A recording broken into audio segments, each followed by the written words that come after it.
Welcome to Creating Abundance with Alana Cahoon, sharing inspirational stories from experts around the world. Tap into your inner wisdom at alanacahoon.com. It is my pleasure to welcome our guest today, Stacey Nye, a lifelong entrepreneur, master trainer, and expert coach of the Fix Code. Stacey works with coaches and practitioners to teach them this tool. The Fix, or FIX code, releases fears and negative emotions in 5 minutes so that they can have success with their clients. This is not talk therapy, but feels like a quantum guided meditation. Thousands have experienced this and have moved toward their goals gracefully. Welcome, Stacey. Thank you very much. This is great. I'm very excited Yeah, to be so here. Yeah. the first question I have to ask you is, what does FIX stand for? Great. Great question. Thank you. It's actually FLIR, which is Daniel's last name, who's the creator and founder of this technique. Okay. I stands for your intuition, because we can't really teach that. It's like it is yours. So each person that experiences the technique and also learns how to do the technique brings their own intuition. It lights up. It's part of their ancient gene activation in that beautiful, expansive way as we start to do the Fix code. And the X stands for extraction. It's kind of like, let's get rid of it. So, and then the code is the programming that is disconnected, that is extracted from the physical body and the unconscious mind. So it's Wow. quite clever. Yeah, it's a very clever name. It sounds really simple as, we throw it around, but it has this beautiful DNA to it. And it's very activating. The DNA of the name of it is very activating. So when people hear the Fix code, they're like, huh, because there's something in it that activates this awakening. We call it the ancient gene, the awakening of the ancient gene, which is now. We're here. It's safe to activate now. It's time to activate. Some people call it the awakening. Some people call it like ascension, which is all amazing words. Those are all true happenings right now. And this technique allows you, with grace and ease, to activate that awakening in a safe space, because this technique isn't, as you mentioned in the opening, isn't talk therapy. You don't have to be revealing and gushing. Someone once said to me, yeah, like that's like, it just, you don't have to do it anymore. We teach there's no content worth knowing for this technique to work. I don't need to know, or a practitioner or someone that knows how to do this. You don't need to know the content of what is upsetting somebody or what is bothering somebody or what is frightening somebody to be able to help them. We have a magic question, and we called it the magic question because when Daniel was creating this he had already created the technique, but I was like the guinea pig, the crash test dummy of all of it as he met me 15 years ago, because I asked 1,000 questions. I was the client that said, and why did you do that? And why did you do that? And tell me why you did that. And what happens here? So it is a real active process that allows you to clear those negative feelings, those negative programs that are driving you crazy, that are pulling you down that slippery slope of, I felt great this morning, and one little thing and I can't get it together again. Yeah. This technique allows you to not slide, because it's not the trigger that is removed, because the trigger is the outside source. That all that does is trigger what's in here, right? We call them negative programs, parasitic programs. Once that is triggered from the outside source, this thing wakes up and it starts to tax your physical body, and it takes over your mind. You're in the loop, can't make it stop, right? This technique identifies whatever that program is that just got triggered by using the magic question, and we do the process. And the process takes a couple minutes. It feels like a guided meditation. It's beautiful. It's an incredible experience. And the results are, it's gone. And it's gone forever. I've done this now, like I've probably done 1 million extractions with people over the 15 years. And that feeling or whatever it might be is completely gone. You can see it. You can see the events of your life that you felt that way, but you no longer feel that way about those events. And you won't, and there's nothing the parasitic program is gone. That negative programming is gone. So it can't create new memories. It can't start it again. It's gone. It's like taking a splinter out of your finger and you've adjusted your whole life because of this splinter. Like you can't do your pants up. It hurts when you do the dishes. So you find ways around how to do the dishes, or you hang on to the driver's wheel with like one finger up because of the splinter. Like you just adjust your whole life because of this horrible feeling. With this technique, we find out the name of that splinter, whatever that feeling is, or fear, and we remove it through the extraction process. And within a matter of an hour or so, you just totally forget your finger ever hurt. But life feels so different because dishes aren't horrible now. Pulling up your, the zipper on your pants doesn't hurt anymore. So all of a sudden life just feels easier.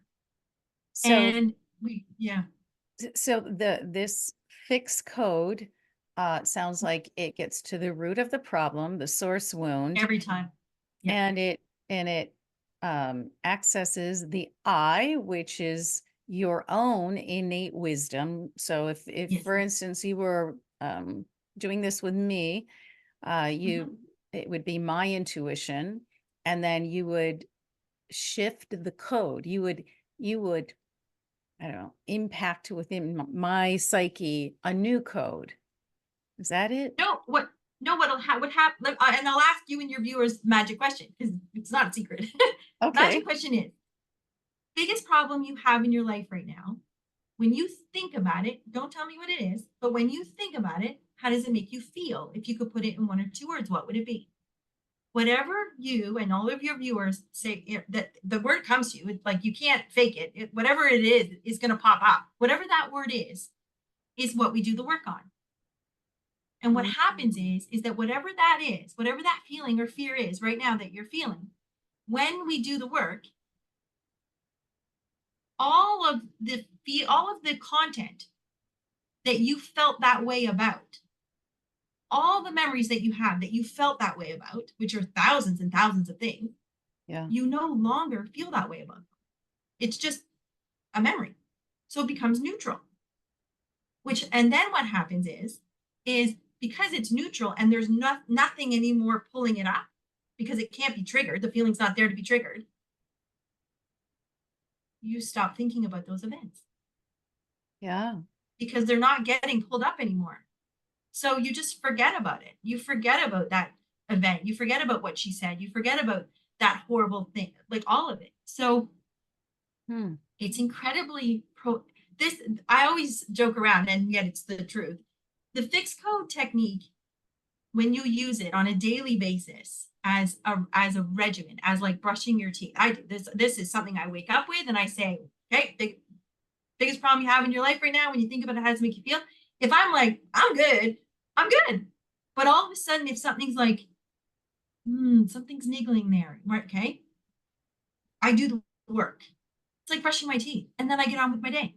And at the end of my day, I sit again and ask myself, biggest problem you got in your life, girl, how does it make you feel? And again, if there's something there, I do the work. If I'm good, I go to bed. It's like brushing my teeth. This is a spiritual routine that we have all, everybody that practices the fixed code and learns it uses on a daily basis, because it is that good.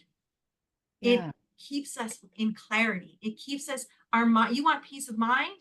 This is what you want to learn, because this gives you peace of mind. What is not giving you a peace of mind, or why you're feeling foggy or muggled, like all the kind of confusion in your mind, is these things, because they make you think of stuff you don't want to think about all day long, sometimes for decades. This technique will stop all that. The chatter in your mind stops. And then you add on the even cooler stuff, which is once these things are gone and removed from your physical body, and your unconscious mind, they can also no longer hurt your physical body. Like if Hmm. we go back to the splinter idea, we pull out the splinter, it can't hurt you anymore. It's gone. So your Right. physical body does what it does, which is heals itself effortlessly. We don't have to put anything back in. Same way that if we pulled out a splinter, we wouldn't put something in. We'd just let the body heal. And that's like this technique. It's so smooth. We don't need to add on anything. And as practitioners, it's funny, as practitioners are learning this, it's like, yeah, but I want to put stuff back in. I'm like, why? Your client's physical body and unconscious mind knows way more than you could ever say in words. So how about we just not talk and let the client's unconscious mind and physical body heal itself and stay out of its way, because their unconscious mind knows way more than I could ever know. So it's a very humbling process. As a practitioner, we definitely don't walk into this going, I know more than the client, because I don't. I Yeah. don't even know what they're talking about. I don't even know their story, and I don't need to know their story. So it's a very, from a practitioner's perspective, very freeing, because I'm not exhausted at the end of the day. I can work with Right. 18 clients a day and I'm not tired, Wow. because I am not like, I'm not being triggered by their content. I'm not being triggered by their negative programs because I don't know them. All right. So I'm intrigued, and I am certain that everyone watching and listening is intrigued by this. So, Stacey, you have such an interesting, adventurous story yourself. Why don't you share a little bit about you, about Sure, Stacey, and how sure. you were raised and how you discovered this very fascinating technique? Sure. Thank you. Okay. So I was born into a world of excellence. My parents are beyond incredible people. I have an incredible sister, also, very high performing family. Um, and we were taught at a very young age to have impact and be kind and to do what we can to be in service to others and in our special ways. So my sister, without question, has done that her whole life. I also, in very different arenas. And I chose as an I was also a high performance athlete as a child in gymnastics. So that kind of became my thing. Like I'm an athlete. So as a high performance athlete, and then also having two parents in high performance athlete careers. My mom was in gymnastics, my father was in wrestling, and also holding very high positions in those fields. My imprint years, I was born in Montreal, Quebec, in Canada, and my imprint years, I was born in 1969, and by 1976, the Olympic Games were in Montreal. So my imprint years were these, my mom and dad and these amazing people from all over the world would come in for the summers, and they would, old style, everybody had a typewriter in front of them and, paper, and it was like, that was my childhood sound. But I would hang over the couch watching these brilliant minds, men and women. So I had none of this guys this, women this. Yes. So the Olympics were held in your living room? Yeah, pretty much. And I one of my favorite games as a child was doing opening ceremonies and getting all the kids in the neighborhood to, like, we did arts and crafts, and we would do the Canada and US and, all the different countries, and they Yeah. would march into the living room with their teams, and I would run opening ceremonies in my living room and gymnastics competitions in my living room all the time. I'd have the four judges in the corner and I everybody had love to know it. their I routine. love it. Yeah. But Yeah. So so when the Olympics were held there in Montreal, the athletes mhm. would be visiting your home. Not the athletes. The athlete, it was all of the kind of organizing team that were Oh, building I this, the see. level of Okay. sport and new policy. I watched my parents, both of them, in their respective sports, build international policy that was safety for the Olympics, for the athletes, for coaches, for all these kinds of things. Like judging qualifications and training and coaching training. It was nonstop. I mean, even phone calls, I would hear my parents on the phone and they were talking with people all over the world, again, building coaching programs and the Olympic level coaching, all of those kinds of things, right Sure. from recreational all the way up. So, and I was always encouraged to listen. Both my parents were always like, listen and watch, listen, listen and learn, listen and learn. So right from a young age, I just soaked all this stuff up. So I'm not surprised that, my friends call me the girl with the Rubik's Cube mind, because I think big, I see big strategy, I think big concepts and how to be able to serve millions and millions of people in one experience. And so I dove into that as a career. At 16, my father brought me to the Commonwealth Games in Scotland. And at that point, I had been to many Commonwealth Games. My summers were, every year was either an Olympic Games, a Pan American Games, or a Commonwealth Games. So like that was my childhood. We traveled all over the world following my parents' work and that kind of, I loved it. I absolutely loved my life. And at 16, my dad said, come on, we're going to Scotland. And I was like, okay. And he put me to work, and I fell in love. It was absolutely the first love of my life, was my work with working with these kinds of organizations. And I just said to my dad, I want to do it again. Like, when can I do this again? And he said, well, we're going to Pan Am's next summer. So if you want, and I asked my boss at the time, and I said, I'm free next summer. And, obviously I'm working for free. So I was in the budget that way. Yeah. And they said yes. And when I went to Pan Am's at 17, all of the people rallied and said, we're not going to go to Calgary Olympic Games without Stacey.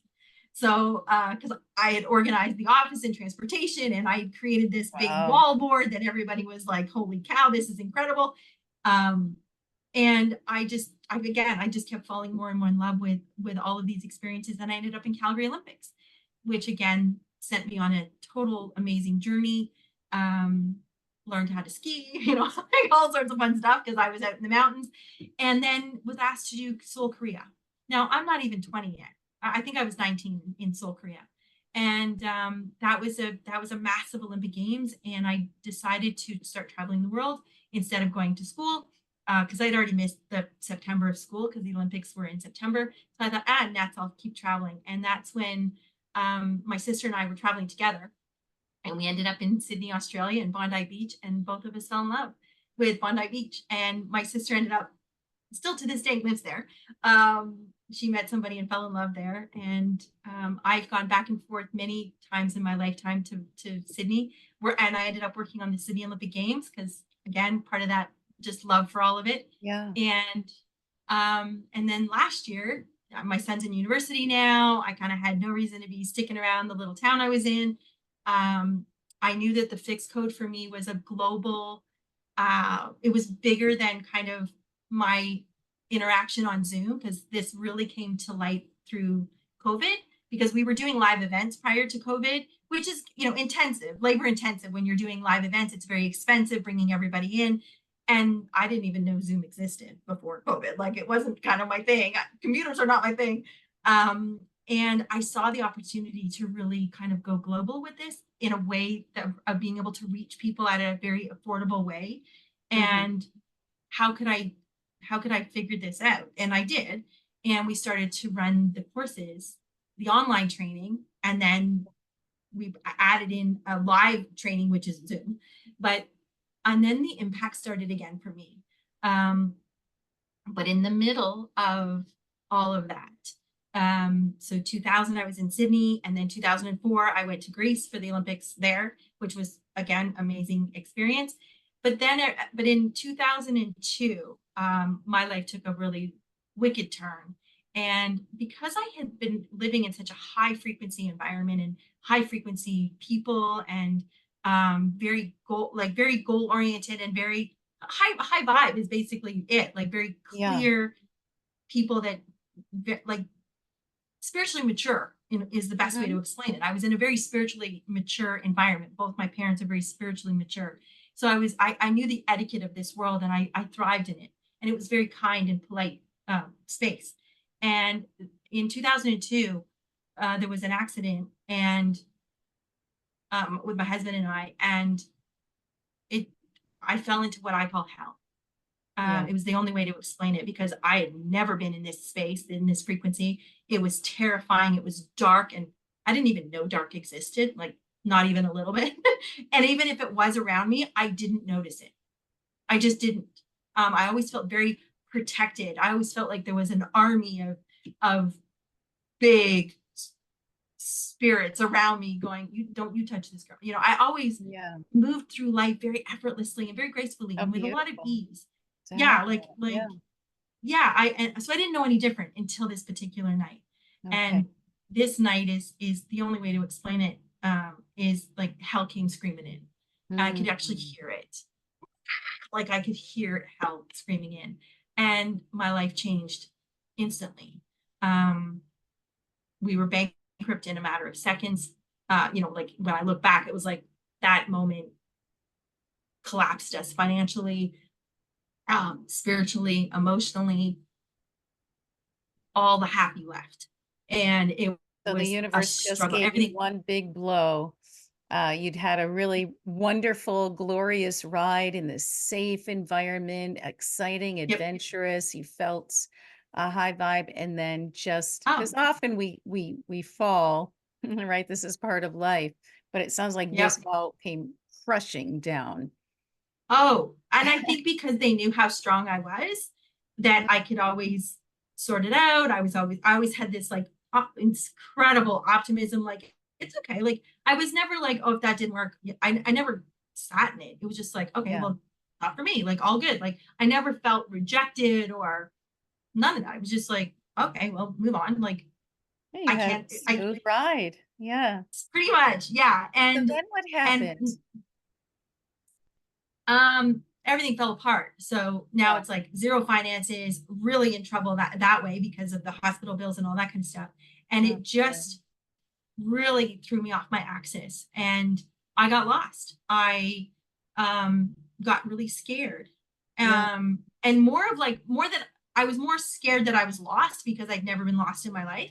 I had never not been on my axis. I always knew what was next, where I was going, how I was going to feel, how to be better, how can I contribute more. Like those were the things I thought about, not like what's around the next corner, who's going to like pop out of anywhere. Like I got scared. I was afraid to leave my home. I had a newborn. Um, I didn't know where to throw myself, really, like just constant fear. And I was pretty fearless prior to that. Like I had no reason Yeah, to be it afraid of sounds like anything. it. Yeah. Yeah. And none of it had ever bothered me, which of course in hindsight was showing me the different frequencies, showing me the different levels. And of course, I was spun off my axis to again, in hindsight, isn't it beautiful?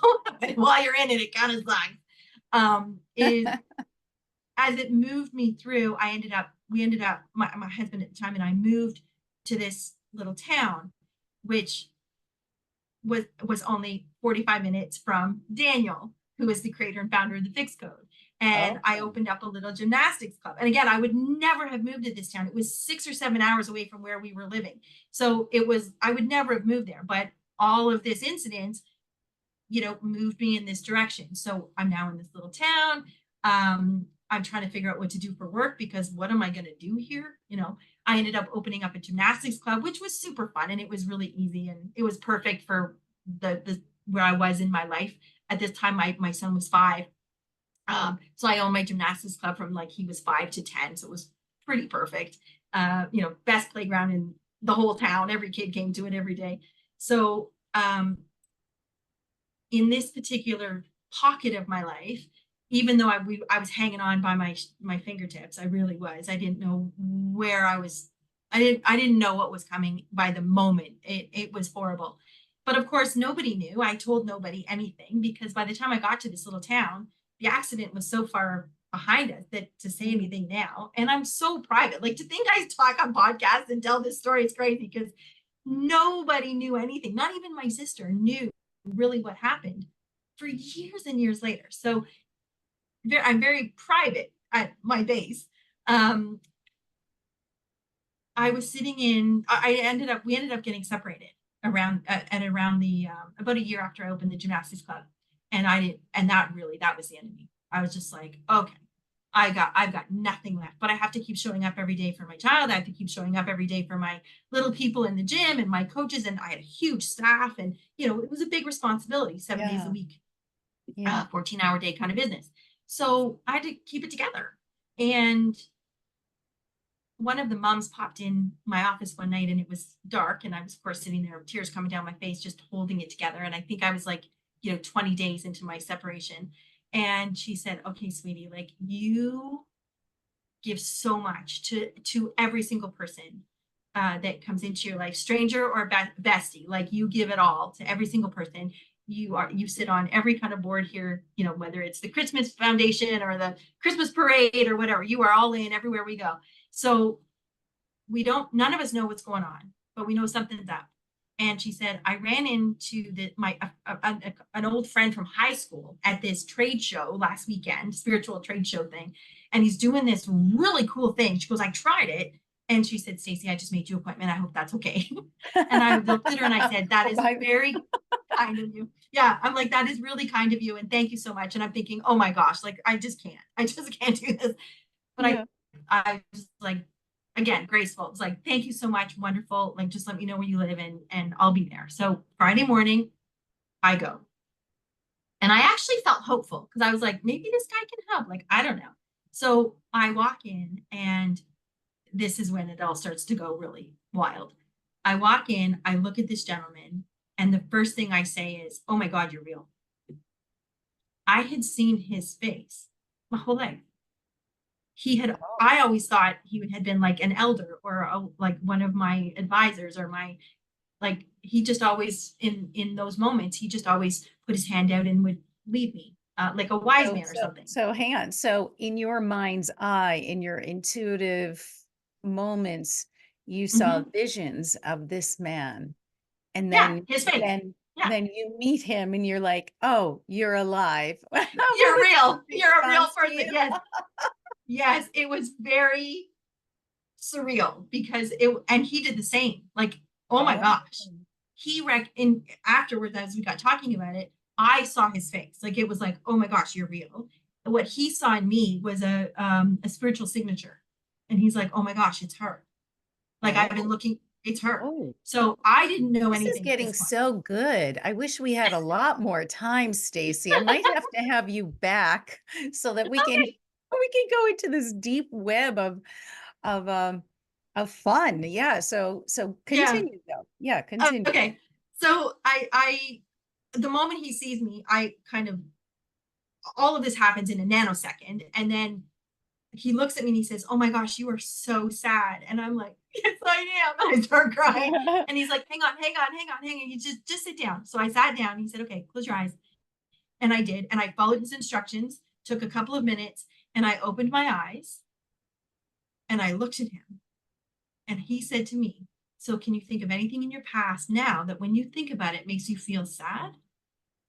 And I just sat in silence. I was totally blank. And when I say like I was sad, man, I was sad. And I just kept looking at him and I in blank. And I said, I can see it. I can see that I was sad. I can see all the moments I was sad. I can see why I was sad. But everything in my language was past tense. And I said, I can't. He's like, try to feel sad. And I'm like, I am. And then I had that moment. And then I had it sounds unreal. It sounds amazing. It sounds like what everyone on the planet is searching for, that peace of not allowing, not reacting to any memory. Yeah. The memories. Yeah. So he's like, look at your stories, look at your memories. Now, I didn't say anything but answer the magic question. Because he asked me, like, even though he knew I was sad, he said, can you think of anything in your past that when you think about it makes you feel sad? I'm like, what did you think? I'm bawling my eyes out. And he just said, close your eyes. And he did the work with me. And I'm in this very blank space. And all of a sudden, like, the old Stacey just kicks back in. And I looked at him and I did this to him. Like, I pointed my finger at him. I said, I'm going to figure out what you just did. And I'm going to teach the world how to do this. And that was 15 years ago. So he just looked at me. Yeah. Yeah. And I've been doing this for a long time.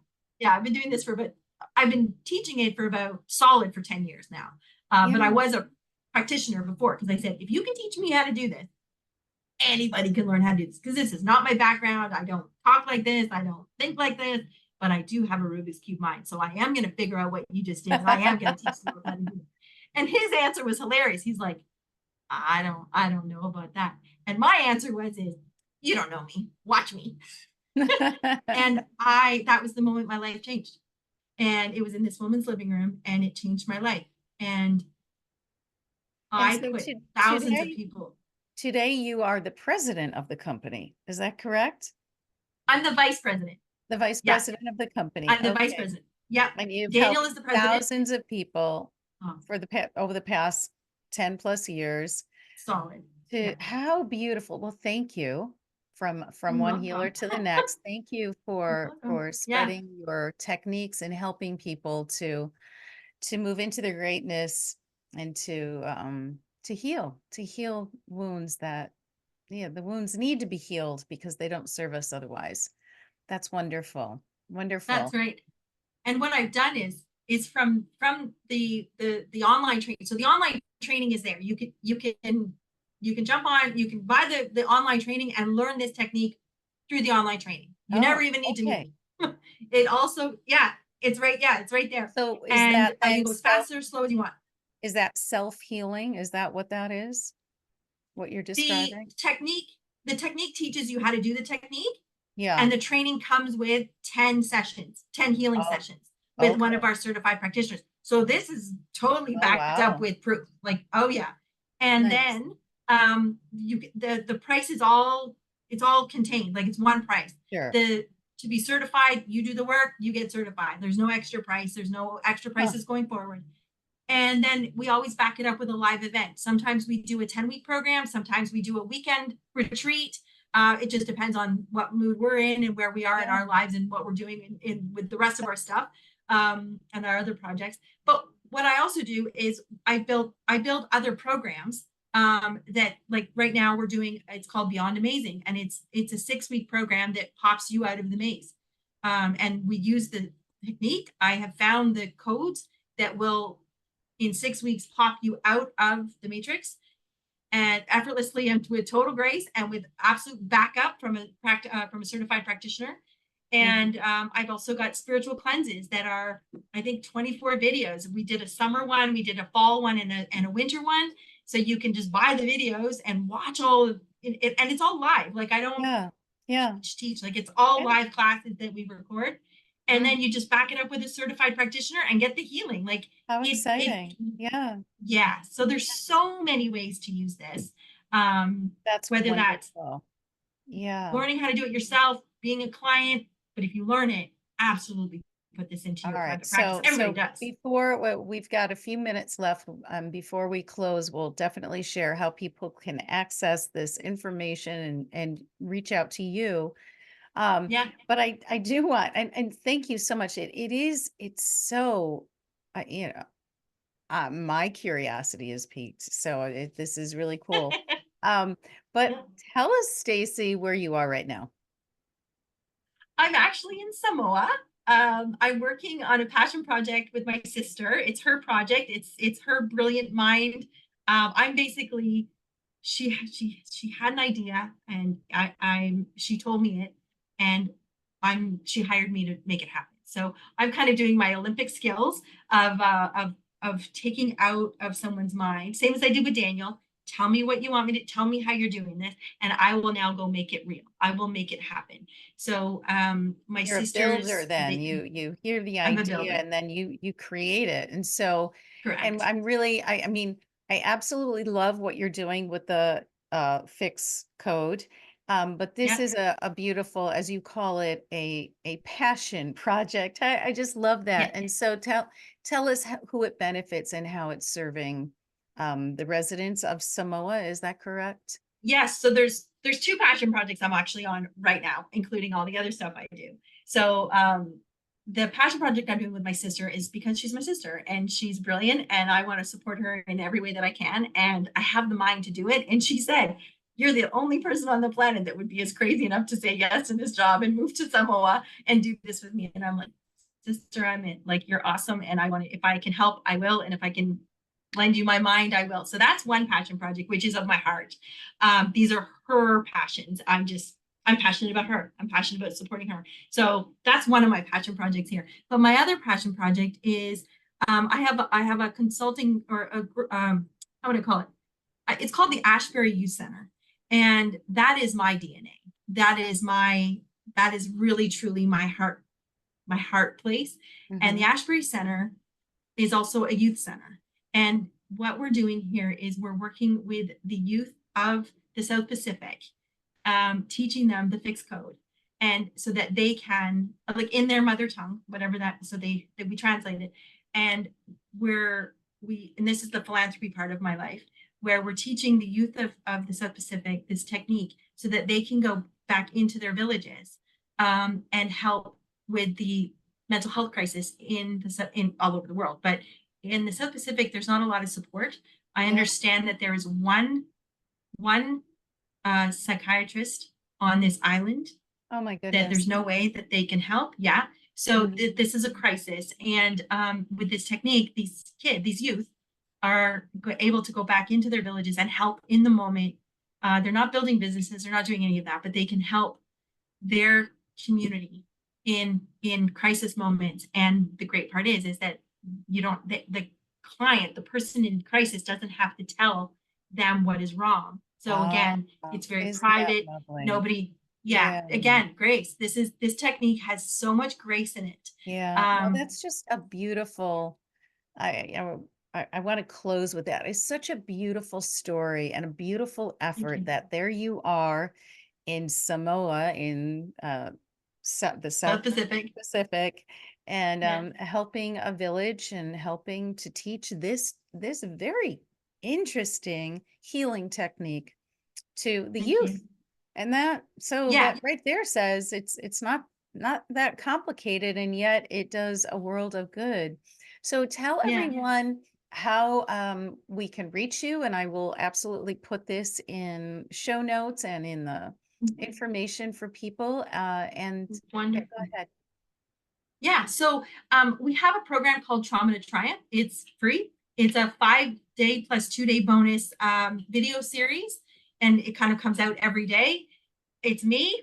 You're kind of stuck with me for 7 days, but it basically showcases all of the different things that we can do with the fixed code, who we are.